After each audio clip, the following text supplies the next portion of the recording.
Buenas noches, señoras y señores. Buenas noches también a todos ustedes. Gracias por estar aquí. Vamos a hablar esta noche sobre el misterio de las Sagradas Escrituras y de un método, la Cábala, para desentrañarlo.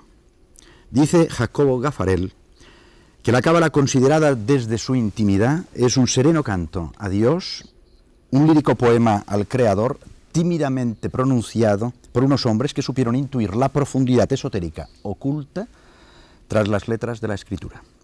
Un canto al Dios incognoscible y escondido, que susurra al hombre un mensaje de amor a través de los signos de su escritura y de los símbolos de su creación, sus dos espejos, los dos ojos por los que se deja ver. Moshe Suiza es rabino, cabalista, y la primera pregunta que le debo hacer para que todos intentemos entender algo de lo que vamos a hablar esta noche es ¿qué es la Cábala? ¿Qué es la Cábala? La Cábala ne peut se définir que par solo trois puede ser points. definida a través de 3 puntos: Scientifique, científico, théorique teórico et pratique. y práctico. La scientifique, on sait, El comme punto de toutes vista les sciences, científico, pues ya sabemos, como en el caso de celui todas las qui n'est ciencias, pas es el punto de vista avec une capacité pour que no pouvoir posee ouvrir una les portes et capacidad rentrer para dans poder ces abrir las sciences, puertas. El que no posee la capacidad para abrir estas puertas y entrar ne pourra allí, pas evidentemente définir no podrá definir la Cábala. la Cábala. La théorie, La teoría c'est ce qu'on appelle dans le es judaïsme lo que se llama en el judaísmo. Moïse a reçu Moisés recibió de Sinaï, en el monte Sinai, il l'a transmis à ha Josué, transmitido a Josué. Josué, il l'a Josué a transmis su vez lo aux transmitió 70 sages, a los 70 sabios et les 70 sages y los les 70 transmettent sabios lo transmitieron aux prophètes, a los profetas. et les prophètes la Los transmettent profetas a su vez lo à transmitieron l'assemblée de Sanhédrin. a la asamblea de Sanedrín. Et cela, quand tu trouves qu'une Y personne cuando a hallaron que una persona poseía une possibilité de l'avoir, il una l'ordonne. posibilidad para recibirlo, pues le es otorgada. La Kabbale La Cábala ne peut pas venir à l'homme no qui n'a puede pas venir al hombre que un no récipient posee un pour pouvoir recipiente la recevoir. para poder recibirla. Il doit avoir un récipient qui est Debe parfait. poseer un recipiente perfecto. Par exemple, Por ejemplo, l'homme, il a les 5 sens. el hombre posee los 5 sentidos. Il a les yeux, Posee los ojos, les oreilles, los oídos, la bouche, le nez la boca, la nariz et les mains.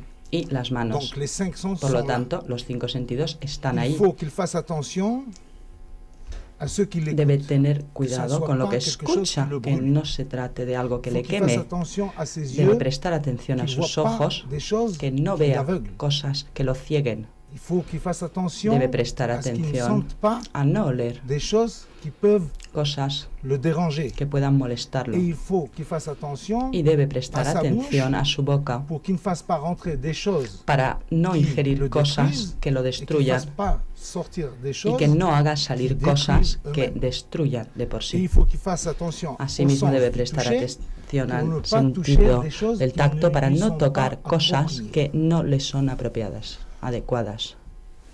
Une fois qu'il a ce qu'Élie, ce récipient, Cuando ya posee este il recipiente, peut recevoir comme puede tout le monde, recibir, tout como ce qu'il cualquiera, todo lo de que la desee de la Cábala. Alberto Abraham Albert. es también cabalista. La Cábala, tal como la estaba explicando, es el camino, podríamos llamarlo, el camino místico de los judíos. Es un camino que aparentemente parece hermético y actúa igual que las raíces y un árbol. Lo que se ve es el árbol, pero el fundamento del árbol está en la raíz y la raíz está escondida. ¿Es un camino para los judíos? No realmente. Yo creo que es una sabiduría que ahí está. Y que yo entiendo que todo el que le ponga interés puede beber de ese río que cuando va corriendo puede derramar sus aguas a todo el que le ponga interés. Es de los judíos en cuanto a su fuente, porque como lo ha contado el rabino Moshe Suiza, las fuentes vienen directamente de Moisés, pero hoy en día están divulgados textos que ya se pueden encontrar en librerías especializadas, como puede ser el libro de la formación, que está atribuido al patriarca Abraham, el libro del esplendor, atribuido al rabino Simón Bar Yochai, o la Kabbalah luriánica y su árbol. Ese famoso árbol que nos hace ver cómo el mundo del pensamiento empieza en un nivel totalmente escondido a los ojos y da a luz en un mundo físico. Y este árbol lo que hace, como todo árbol, recoge de su raíz y emana hasta la fruta. ¿Y cuál es la raíz? Es el pensamiento. Y se sabe poco sobre el pensamiento. Pero ese es el elemento que conecta con Dios. Y yo entiendo que todo ser humano tiene pensamiento. Así que si bien la fuente nace de maestros judíos, las enseñanzas son asequibles. Marcos Bar Natán es escritor que está muy interesado en la Cábala. ¿Cómo la descubrió usted? ¿Qué le fascinó de la Cábala? Bueno, yo curiosamente he tenido un acercamiento a la Cábala en un primer momento fundamentalmente literario. En mi casa no había una tradición religiosa, aunque mis abuelos sí conservaban algunas fiestas y algunas costumbres judías, pero en mi casa eran agnósticos. Entonces no tuve oportunidad de acceder de una manera ortodoxa, digamos así. La descubrí curiosamente en los libros, pero no en los libros específicamente cabalísticos, sino en los libros de ficción. La descubrí, por ejemplo, en la literatura de Borges, la descubrí en las leyendas centroeuropeas que hablaban del mítico Golem. Claro, más tarde fui picado ya por la curiosidad y fascinado por esa herencia, fui a tratar de documentarme, de investigar, pero sobre todo atraído por las posibilidades literarias que me ofrecía una parte de la cultura judía, creo una parte importante de la tradición judía, a la que yo no quería renunciar, tanto como judío de origen que soy, como sefardita, porque la Cábala ha tenido su gran momento de esplendor precisamente en España, en la época del esplendor sefardita español. Y cuando escribí mi primera novela, allá a los principios de los años 70, por un extraño impulso, sin conocerle, se la dediqué al profesor Scholem, al que yo había leído, era el autor donde yo había aprendido más y al que me sentía más próximo. Y a la vez que esto, a la vez de que esta dedicatoria, iba a decir, influido por el francés, de esta dedicatoria, quise cumplir en ese momento, un momento de juventud y de entusiasmo, yo tenía 20 y pocos años, dos viajes espirituales que me parecían muy importantes para que no fuera solo un aprendizaje libresco. Y esos viajes espirituales necesariamente tenían que ser uno a Jerusalén, que era también la ciudad de mis abuelos, y el otro a Praga, donde hay tantos vestigios de la tradición judía y en especial de la Cábala centroeuropea.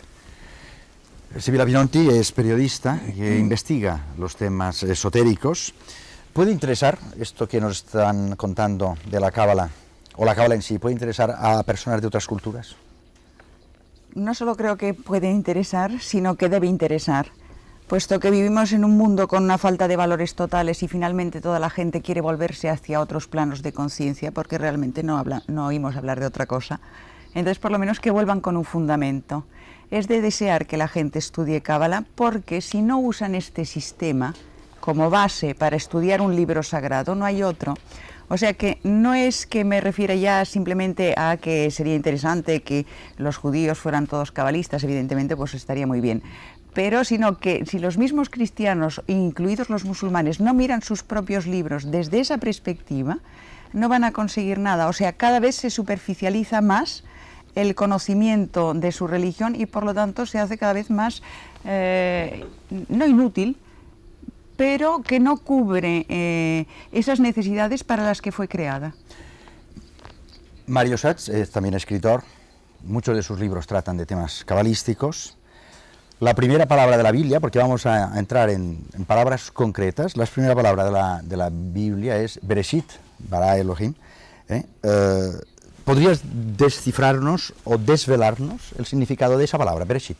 Bien, me gustaría, guiado por las palabras de Sibila, comentar que probablemente uno de los grandes males contemporáneos que vivimos es la literalidad. La literalidad significa ni más ni menos que existe una sola versión posible de la realidad. Los cabalistas dicen que existen varias versiones de la realidad y al incluir en esa especie de polisemia que existe a priori a los otros, es posible que otro tenga una interpretación tan valiosa como la nuestra, lo cual daría al cabalista, en cierto modo, un pie para entender el misterio del diálogo, sobre el cual, por otro lado, se funda la Biblia, que justificaría, en cierto modo, las palabras de Sibila. Por ejemplo, y en relación a la pregunta que me haces, Bereshit es la primera palabra de la Biblia. Traducida literalmente significa, en castellano, en el principio. Pero si nosotros leemos el Zohar, un documento de la Cábala del siglo XIII, nos dicen no Bereshit, sino Brit Esh, pacto de fuego.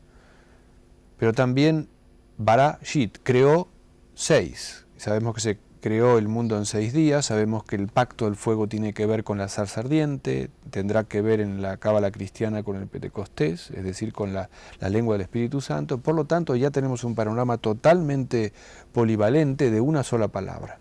Tanto que el primer volumen del Zohar, la parte más importante del Zohar, se llama Bereshit y explicita todo lo que esa palabra genera a partir de su pronunciación. Yo creo que cuando la realidad, no solo de los textos sagrados, sino la realidad misma es mirada así, en todos sus matices, es como si uno se tragara una especie de escáner y viera que las cosas son más profundas, requieren más atención, más delicadeza, y eso no puede conducir sino a la tolerancia. Como ustedes ven, Bereshit, hemos empezado hablando de en el principio, es toda una historia. Recordemos ahora brevemente parte de esa historia de la Cábala.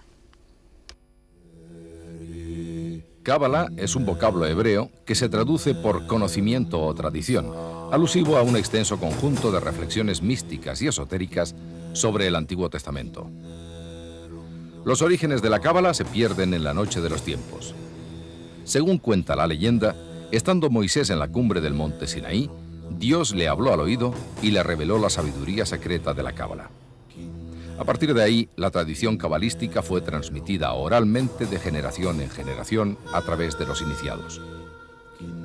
En la literatura talmúdica, el término cábala ha sido empleado, por un lado, para remarcar el fundamento de ciertas costumbres religiosas y, por otro lado, para testimoniar la continuidad espiritual de la historia judía.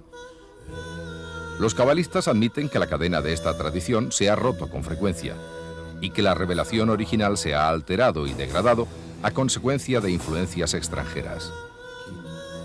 El texto más antiguo con el que suele relacionarse la Cábala es el llamado Libro de la Creación, obra escrita en hebreo y en el que la creación del mundo aparece vinculada a la existencia de 10 números elementales llamados Sefirot y a las combinaciones de las 22 letras del alfabeto hebraico. Los comienzos del movimiento medieval en favor de la Cábala se sitúan en Provenza, en Arles y en Marsella, así como en otras ciudades del mediodía francés, tales como Limel, Bercier y Toulouse. Desde el siglo XIII, esta doctrina se convirtió en una teología mística típicamente judía, difundiéndose a través de la obra de moral religiosa cabalista más conocida, el Zohar, libro del esplendor, en donde se describe el lazo místico que une el mundo sobrenatural con el mundo terrestre y exalta el destino del hombre y su función en el universo. Con el tiempo, este libro pasó a ser la Biblia de los cabalistas, ya que contiene el sentido esotérico de la Torá. Han existido escuelas de cábala a lo largo de los siglos, habiendo dejado constancia de sus reuniones esotéricas e incluso descripciones de sus teorías y prácticas a través de los escritos publicados tiempo después. Se sabe que en España hubo una importante escuela cabalística en Gerona en el siglo XIII, sin olvidar la de los centros judíos de Barcelona, Burgos o Toledo. Sin embargo, muy poco de la enseñanza interna quedó reflejado a pesar del volumen de textos escritos en estos lugares. La Cábala, aunque sigue siendo una tradición principalmente judaica, ha influido en todas las épocas, tanto en el misticismo islámico como en el cristiano, de tal manera que, según los cabalistas, una línea de conocimiento espiritual tan antigua puede sobrevivir a cualquier vicisitud, emergiendo a la luz cuando se la necesite.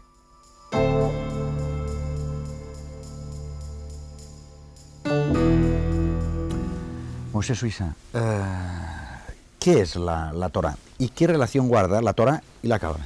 Avec la Kabbalah. Antes de comenzar a evocar la Torah, en la época de Rabbi Shimon Bar Yochai, quien hizo el Zohar, su hijo, de quien se sabe que era enorme, inmenso, y un gran bebedor, la hija de César bajó y le pidió, ¿cómo hace Dios que haya una sabiduría tan hermosa en un recipiente tan bruto? Y le contestó, ¿y usted? ¿En qué recipiente pone el vino? Y ella le dijo, pues en unas jarras de tierra que se rompen fácilmente. Y él le dijo, pues hace usted mal. César es muy rico. Podría ponerlas en oro, en plata o en vasos. Corrió a ver a su padre y le dijo, ya está, le he sacado algo. Hay que poner el vino inmediatamente en unas jarras de cristal, de plata y de oro. Lo hizo y ya sabe usted cuál fue el resultado. Al día siguiente todo olía fatal. Entonces viene, le pregunta a Rabbi Lazar, el hijo de Rabbi Shimon Bar Yochai, le dice, ¿qué has hecho con mi vino? Dice, pues pregúntale a tu hija. Ella dijo, una sabiduría tan espléndida en un recipiente tan bruto como este. Voy a decirle una cosa. Esto no puede estar dentro de algo que no se rompa. Se sabe que el vino solo puede estar bien en algo que sea totalmente fácil, que pueda recibir fácilmente algo. Voy a mostrarles ahora algo. Todo libro, toda obra escrita posee siempre un prefacio, un antepropósito, una introducción. He aquí, la Torah nunca ha poseído una introducción. Pero al contrario, tomó el tema más difícil de la creación y lo ha puesto en cabeza de la Torah. Añado, asimismo, como se había dicho que el Pentateuco eran 5 libros, se puede ver ahora por qué la Torah ha sido hecha para el hombre, porque el hombre posee 5 sentidos y el libro posee, la Torah posee 5 partes. Por lo tanto, vemos en ella la parte de la creación que ha sido realizado para lo que se ve, la parte del Exodio ha sido para lo que se escucha, ya que ha habido la Torah, las voces, la tercera parte es para los sentidos, ya que habla del holocausto, de las ofrendas a Dios, y la cuarta parte son las cifras, se cuenta con la boca. La quinta parte es para reeducarnos con todo lo que ha ocurrido. Por lo tanto, no se puede hacer algo sin el tacto. Esto es un resultado que la Torah ha aportado. Génesis, Éxodo, Levítico, Números y Deuteronomio. Ya han visto ustedes la explicación. Alberto Abraham, en este programa hemos tratado algunas veces de temas esotéricos como este. Y siempre hemos acabado hablando de la iniciación. ¿Es necesaria esa iniciación de oral, de maestro a discípulo, para el aprendizaje de la Cábala? Sí, es necesaria. Lo que pasa que esa necesidad viene después de haber dado un primer paso de voluntad de buscar. Nunca aparece el maestro cuando el alumno no está preparado. Y así dice el dicho, cuando el alumno está preparado, uno se encuentra con su maestro. No hay que ir a buscar el maestro. Uno tropieza con el maestro cuando ya ha dado el primer paso. Y el primer paso entre Dios y el hombre lo tiene que dar el hombre. Y luego Dios da el segundo paso. Y luego el hombre da un tercer paso. Y entonces Dios ya da 1000 pasos. Y entonces el hombre que entra dentro de las inquietudes espirituales ve que las circunstancias de su alrededor se van modificando. Van cambiando el tipo de amigos que va encontrando, van cambiando las personas que ve, encuentra que su biblioteca va cambiando de forma y es un proceso lento. Y un día le presentan, no se sabe cómo ni de qué manera, un gran maestro. ¿Y cuándo aparece ese maestro? Cuando el alumno ha encontrado su maestro interno. Porque dentro de cada uno hay una biblioteca inmensa. Así que a veces no es tan necesario ir a buscar afuera porque lo tenemos todo dentro. Así, lentamente, se puede llegar paso a paso hasta el conocimiento. Del árbol del conocimiento hablan estas imágenes. El primer paso de la Cábala es familiarizarse con el árbol sefirótico. Según el Zohar, Biblia de los cabalistas, es la representación del proceso creativo del universo y del hombre a imagen y semejanza de Dios. Su estructura se compone de 10 sefirot, que corresponden a todas las leyes que rigen la existencia, teniendo cada una un nombre y un número.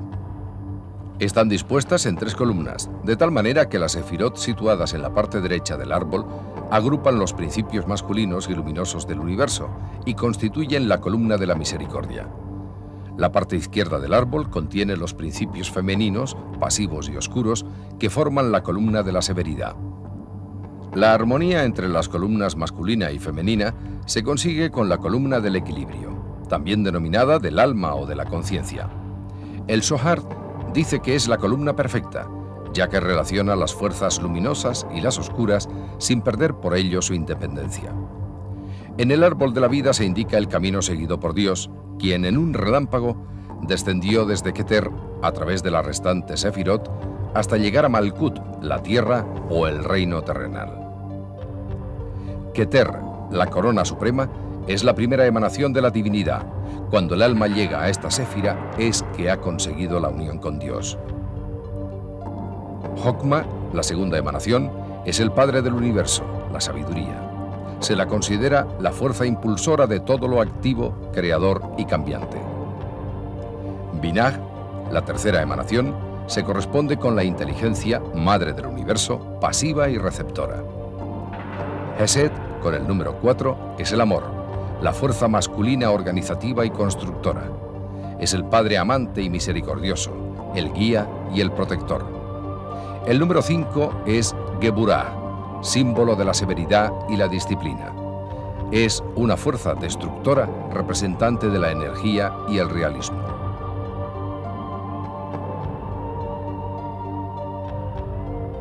Tiferet, con el número 6, representa la belleza.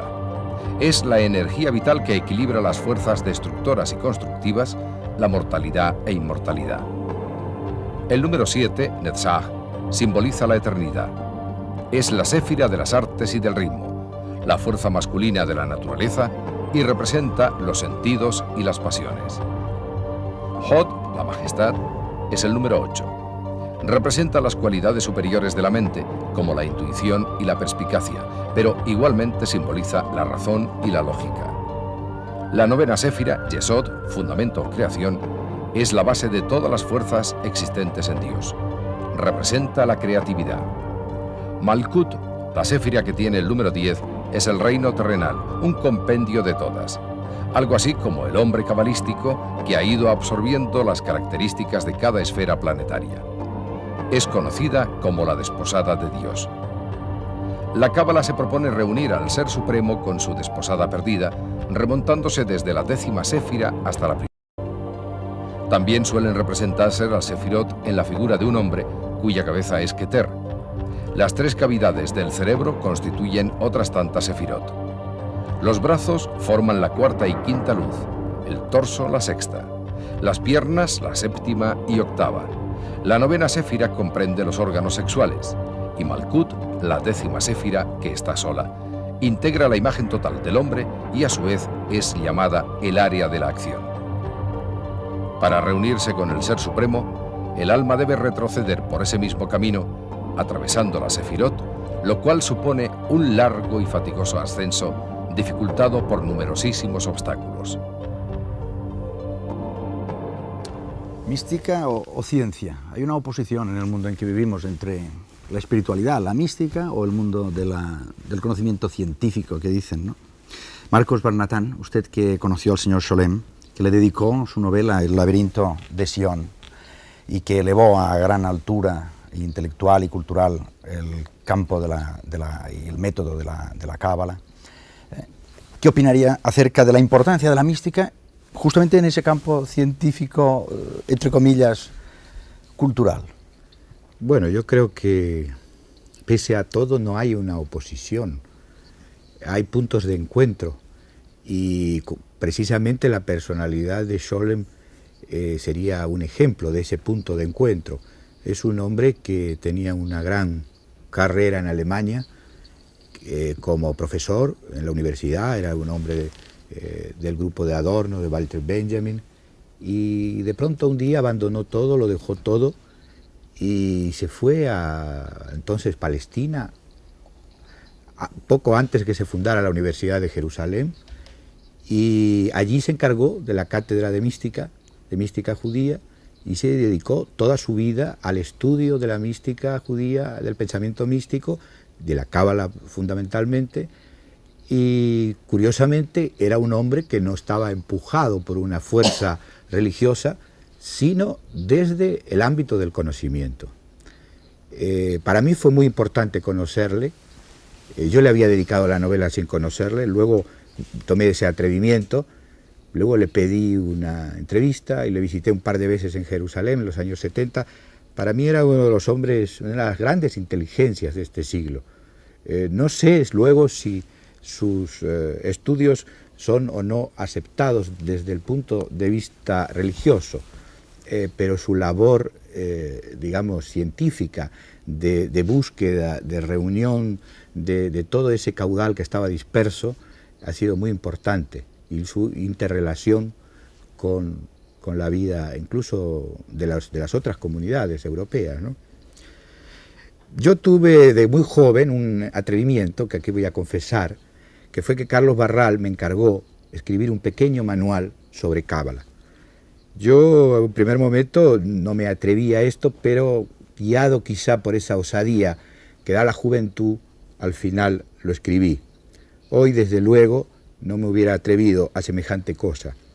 Los años Pero en fin, creo que este tipo de libro de divulgación que rebaja un poco los temas, son útiles también, porque mucha gente curiosa se ha acercado a ese tipo de libros, al mío o a otros de ese tipo, y le sirve como una introducción al tema, y a partir de ahí realizan ya cada uno su propia investigación, su propia aventura de exploración y de estudio. Yo creo que estamos intentando hacer nosotros también esta noche. Del conocimiento estamos hablando, y en el paraíso estaba el árbol del conocimiento, del bien y del mal. Otra palabra, Pardes, el paraíso. Sibila Pironti, una explicación sobre esa palabra. Bueno, pues es una palabra muy importante dentro del mundo cabalístico, porque contiene 4 letras que especifican sistemas de conocimiento. La primera, la P, en este caso sería el sentido literal, significaría el sentido literal. La R, el sentido alusivo.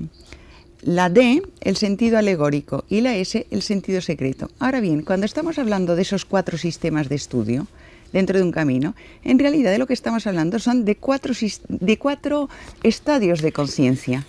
También la gente cuando empieza un camino, en general, puede que no, hay gente que no, que empieza ya muy avanzada porque es gente muy evolucionada, pues es muy literal en sus cosas. Desgraciadamente, casi todo lo que leemos cotidianamente siempre se ha quedado en ese aspecto, no ha evolucionado. Los tres primeros sistemas, el literal, el alusivo y el alegórico, son el sistema, yo lo definiría como de camino. Quizá el último, el secreto, la última S de esa palabra pardés, eso ya no es un camino, sino ya un estadio de conciencia quizá el más alto al que pueda llegar el ser humano.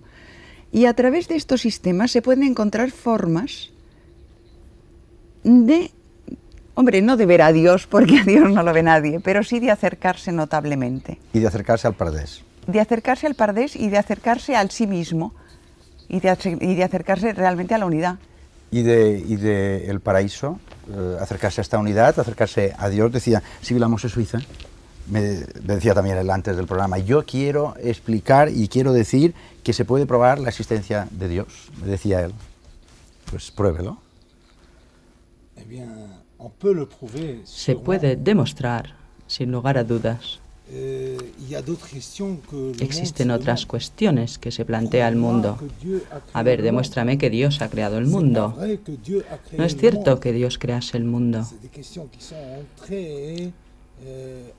Son preguntas muy importantes para el hombre. Saber que Dios existe.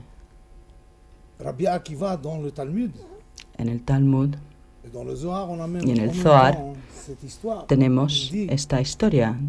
Se dice que una vez uno de sus alumnos, de este rabino, le preguntó, ¿este mundo quién lo ha creado? Y el rabino Alquivar contesta, es Dios quien lo ha creado. Y el alumno le dice, tráeme pruebas. Y el rabino Alquivar le dice, ¿estás vestido con algo? Dice, sí. Pues estos vestidos, ¿quién los ha hecho? Y dice el alumno, pero maestro, ¿acaso no sabe usted que el que ha tejido esto, el tejedor, pues teje telas? Y le dice, ¿y tú no sabes que Dios ha creado su mundo? ¿Cómo y de qué manera definir el conocimiento y la existencia de Dios? No por la búsqueda científica, ni tampoco por la confrontación con los críticos, con las críticas, sino a través de la observación de las maravillas, de los milagros de Dios, los milagros de la creación, que testimonian de su Creador, que es Dios. ¿Y cómo amar y temer a Dios? Cuando se contempla, cuando el hombre contempla los milagros y las maravillas, ahí comprenderá la gran sabiduría de Dios, que no posee límites. Y allí es cuando comenzará a amar y a temer.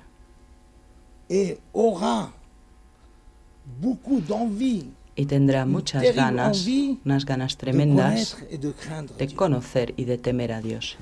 Ya lo han escuchado. Podríamos decir aleluya. Y aleluya, Mario Sachs, es la palabra que podríamos también explicar cabalísticamente. Como dicen los negros norteamericanos que cantan spirituals, ¿no? Dice aleluya, aleluya. Yo creo que me hago partícipe de muchos historiadores y pensadores occidentales que creen que la cábala es el yoga de Occidente. Es decir, si nosotros pensamos que todas las filosofías de la India tienen un punto en común, esa filosofía en común serían las técnicas del yoga o la metafísica del yoga. Yo creo que todas las religiones cristianas o judeocristianas de Occidente están unidas por este libro capital que es la Biblia, y la articulación de ese libro capital sin duda es la cábala. Y yo lo pienso, por supuesto, basándome en un hecho muy sencillo y muy obvio, fácil de constatar, y es que en casi todas las versiones de la Biblia que yo conozco, y conozco unas 6 o 7 por lo menos que pueda leer, la palabra aleluya no ha sido traducida. no ha sido traducida la palabra amén. ¿Por qué no ha sido traducida? Esas son las palabras, los mantras de Occidente. Si tomamos, por ejemplo, la palabra aleluya y hacemos un rastreo un poco filológico, histórico, vemos que desde el canto sinagogal hasta el canto gregoriano, que en cierto modo deriva de todo lo viviente, alabe el Creador, hasta llegar a la novena sinfonía de Beethoven, ¿verdad? Que todo el mundo sabe que concluye con ese maravilloso aleluya, tenemos una continuidad, la continuidad del nombre divino, del supremo tetragrama, inscrito en el aleluya, y de la doble lamet, la doble L, que es como la lengua misma o como el vuelo, un sonido ascensional. Nosotros sabemos que los salmos son precisamente ascensionales, de tal manera que el aleluya es el último de los modelos verbales a los que el hombre accede para entender ese misterio vibratorio que es la creación y el Creador. Escuchemos ahora una canción tradicional jasídica. Su título es Silencio. El rabino va a bailar. Mach nicht kein Gerüde, der Rebbe, dein Scheine wieder ist still. Mach nicht kein Gewalt, der Rebbe geht schön tanzen bald. Und als der Rebbe tanzt er wieder Tisch. Und alle Chassidim blättern mit der Fisch. Still. Mach nicht kein Gerüde, der Rebbe, dein Scheine wieder ist still. Mach nicht kein Gewalt, der Rebbe geht schön tanzen bald. Und als der Rebbe tanzt doch der Wind. Und alle Chassidim lepatschen mit den Händen. Still, mach nicht kein Gerüde, der Rebbe, dein Scheine wieder ist still. Mach nicht kein Gewalt, der Rebbe geht schön tanzen bald. Und als der Rebbe tanzt er wieder Tisch. Und alle Chassidim blättern mit der Fisch. Still. Mach nicht kein Gerüde, der Rebbe, dein Scheine wieder ist still. Mach nicht kein Gewalt, der Rebbe geht schön tanzen bald. Und als der Rebbe tanzt er der Wind.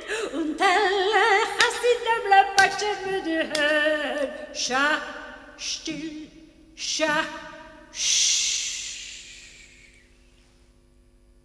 Entre otros libros, además de la Biblia, se ha citado aquí en esta mesa el libro del Esplendor, el Zohar, Marcos Barnatán. Desde el punto de vista literario y un poco más también cabalístico, ¿qué significado tiene este libro?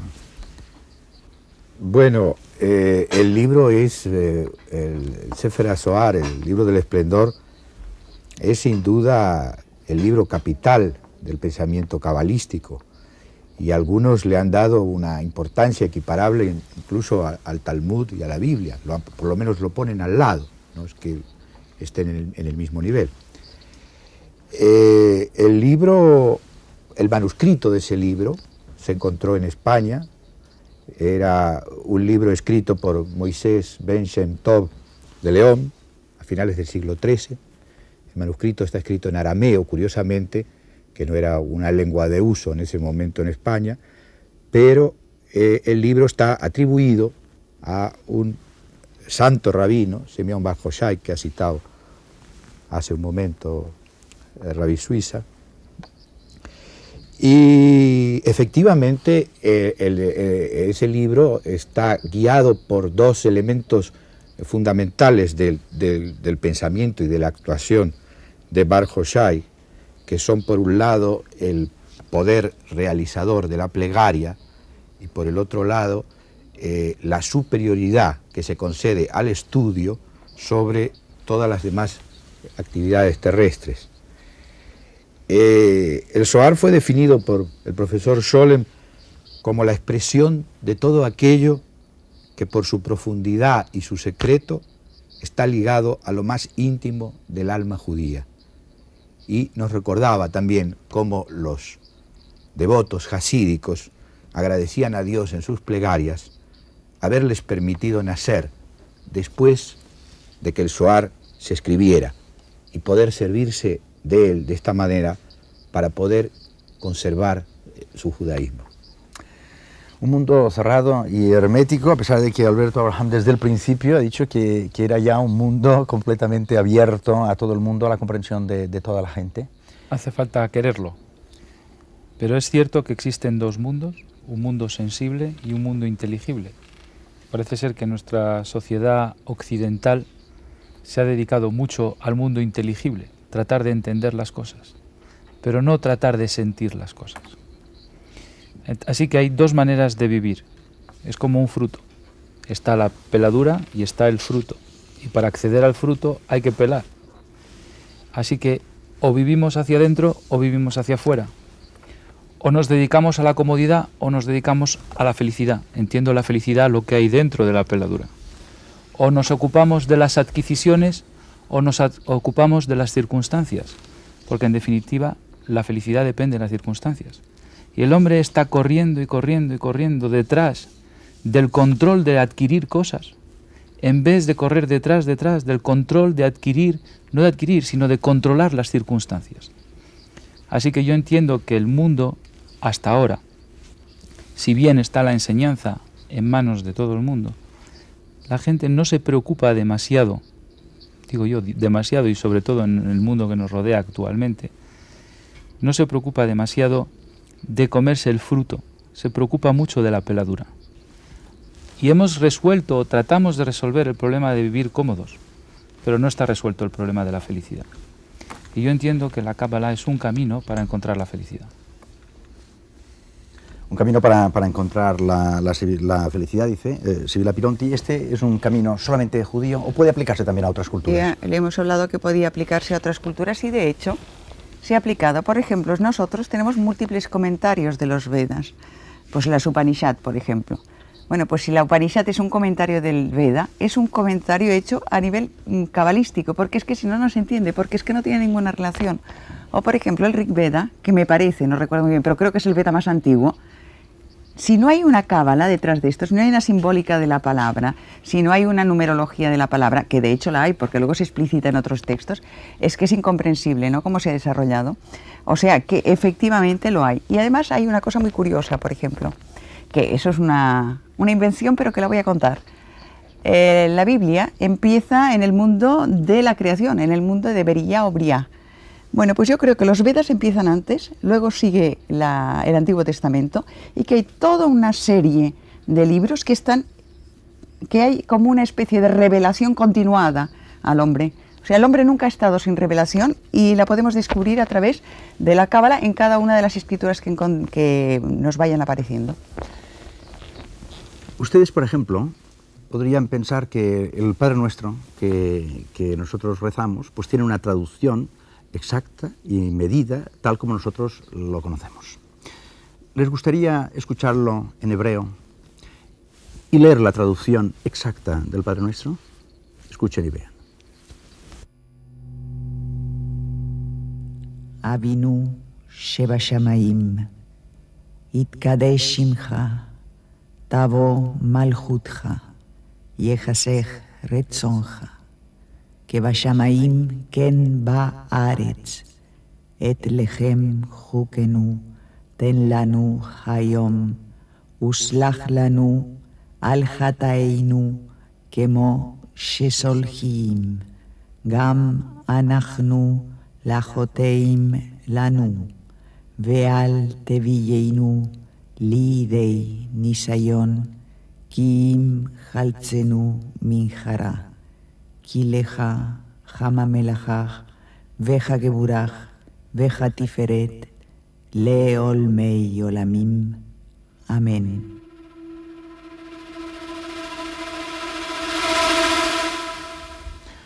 Mas líbranos de la privación y del exceso. A eso le llama el mal. En todas las tradiciones se busca, Mario Sachs, el alfa y la omega, el principio y el fin, en el Aleph y la Tav.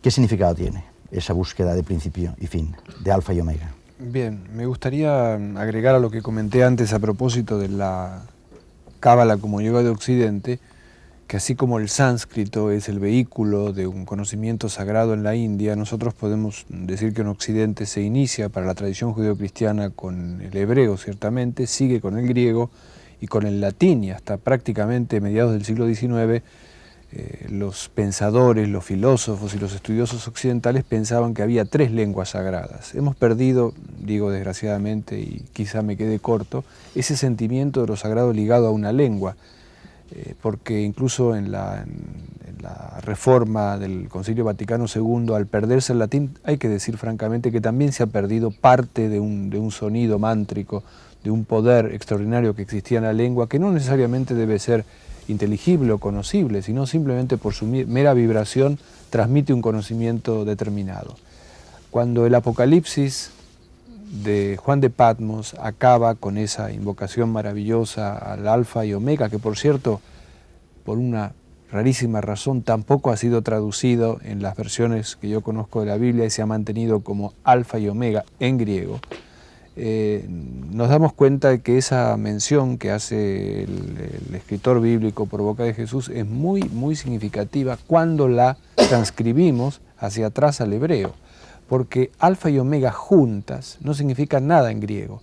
En cambio, su versión hebrea, para la alfa, la alef, para la omega, la tau, juntas forman el acusativo verbal et, que es, para la lectura que hacen los cabalistas, la primera creación de la Biblia. De hecho, Bereshit bara Elohim et, o sea, en el comienzo Dios creó la alef y la tau con instrumentos con los cuales hizo todo el mundo.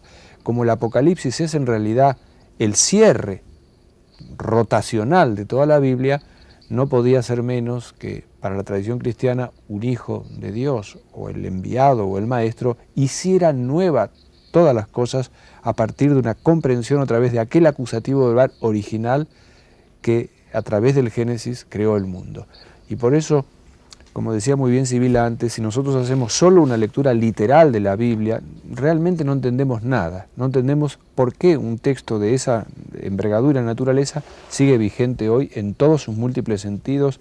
Es por un lado sociológico en Polonia o sociológico en América Latina, es místico en las comunidades religiosas, es objeto de estudios por los legos como nosotros que estudiamos Cábala y no se gasta. ¿Qué misterio hay que no gasta ese texto? Yo creo que ese es el misterio del alfa y el omega. Moshe Suiza, el hombre de hoy puede encontrar realmente sentido a su vida a través del estudio de la Cábala. Sin lugar a dudas. Dios creó el mundo. Creó en primer lugar el cielo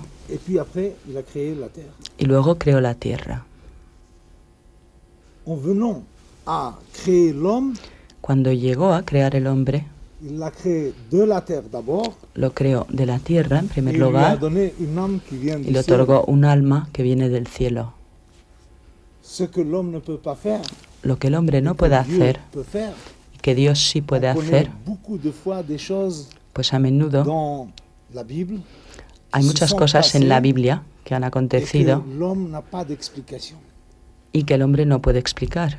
Por ejemplo, el hombre no puede jamás hacer nada si no posee la base material. Y en cambio Dios, sin nada, hace lo que le da la gana. Vemos como si no existiera el sol. Josué no le hubiese dicho al sol, párate sobre Gibrón, porque si no hubiese habido sol, no hubiese podido pararlo. En cambio, Dios puso el sol en la tierra. Vemos en la época de Eliseo, cuando el tsunamita viene y le dice, están ahí todos los acreedores, me lo van a retirar todo, pero no tengo nada, van a quitarme mi hijo. Entonces, ¿qué le contestó? ¿Qué tienes en tu casa? Pues tengo una pequeña jarrita con aceite. Pero un profeta, hasta un profeta, si no tiene nada, no puede hacer nada. Y vimos cómo le dijo, pues ves a pedir prestado todos los recipientes que te dejen todos los vecinos. y echa tu jarrita de aceite en este recipiente, en estos recipientes. Y todos los recipientes se llenaron. Y cuando su hijo le dijo no quedan más recipientes, la última gota cayó y todavía quedaba aceite. No era del todo la última. Se posee una prueba. Cuando se tiene un buen recipiente, el aceite cae. Existe. Está allí. Hay que quererlo. Hay que querer conocer a Dios, amar a Dios. De apropiarse la presencia de Dios. Es fácil, está el material. Solo se necesita lo que llamamos maniut, espíritu, soplo. Todo lo que usted quiera, que es superficial para el hombre, pero que existe ya en la tierra. Y obtendrá las respuestas inmediatamente. Esta noche, el misterio de las Escrituras o el esplendor de la luz. Daniel el profeta asegura que los sabios brillarán como el esplendor del firmamento. Y es que, como decíamos al principio, a través de las Escrituras, Él se deja ver. Buenas noches y hasta el próximo sábado en la Tabla Redonda.